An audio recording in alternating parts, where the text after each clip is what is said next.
great for game day. I'll have details on the rest of your Labor Day weekend forecast and a look at those rain chances coming up in a few minutes. Ralph?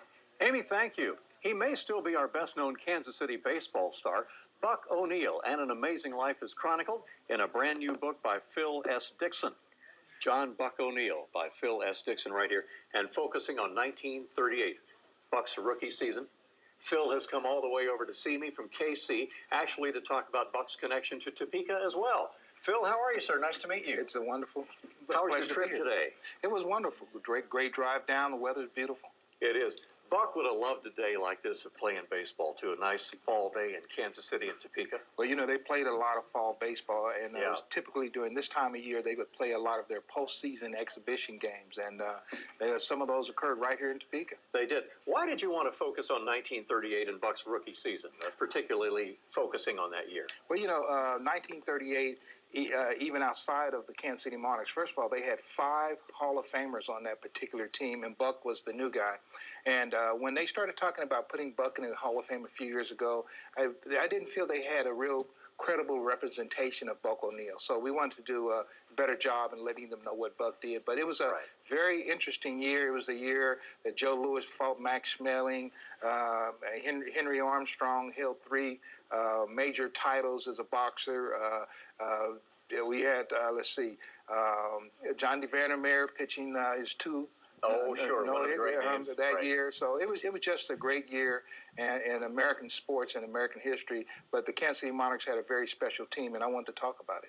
They were special, and everybody knows who they are through Buck. What was the Monarchs' history in Topeka? How often did they come over here? What would be the reason, Phil, that they would come to Topeka, Kansas, and play a game, or exhibitions or regular season games? Yeah, well, they actually played both exhibition and regular season in 1938. And by the way, where did they play in Topeka?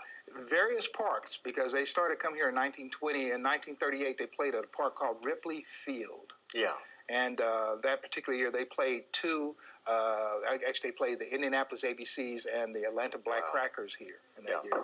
I want to also hold up this book. We're talking with Phil Dixon, who, by the way, has a book signing at Hastings next Saturday, September 11th at 1 o'clock at Hastings, 21st in Fairlawn.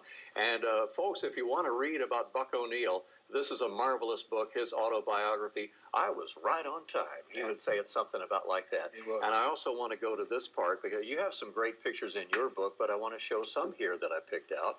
And where do you want to start, guys? Let's show everybody what Buck O'Neil was all about here. This is with Woody Smallwood, one of his very good friends. I love that picture of Buck with his cap backwards. Like that is a Monarchs cap, while Woody has a KC cap on there. Well, you know, Woody was and Buck were one of the people that started with the Negro Baseball League Museum, and I'm one of those founders as well. Buck was as well. And let me go to this side. Of course, here's Buck with Ken Burns. Gosh, plenty of people knew Buck, first of all, but Buck really became a superstar when he was on PBS and the documentary Baseball done by Ken Burns. Ken Burns has started a new baseball series, Inning 10. And there's Buck with his wonderful wife, Aura, his wife of 50 years, and just some great shots of the guy that we're talking about. Do you think, Phil, that Buck ever had a little bit of a mean streak about, I never played in the majors, I coached, I never played, and do you think he'd be a little upset that he's not in the Hall of Fame? Or was that the kind of guy that he was? He was not that kind of guy at all. As a matter of fact, I think the lessons you can learn from Buck O'Neil will give you great qualities in your life. Buck O'Neil was one of the most gracious people I've ever met, and I worked with him from the beginning of the Negro Leagues Baseball Museum.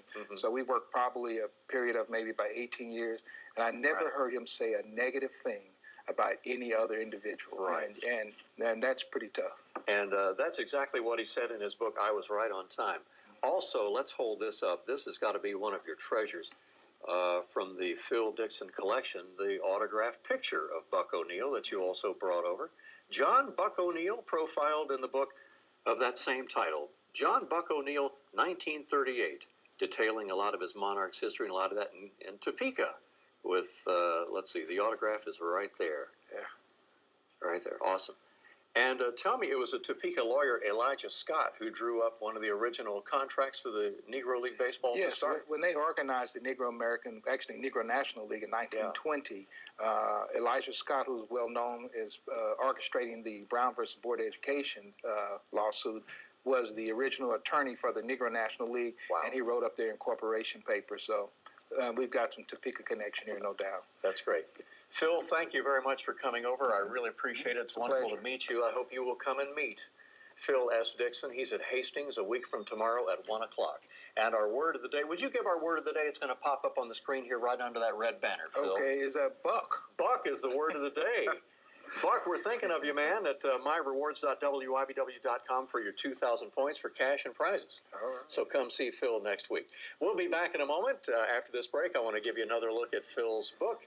And coming up in a moment, we'll talk about the Ride for the Red, helping our Red Cross. Stick around. Phil, thank you so much for coming over. Thank you. It's a pleasure.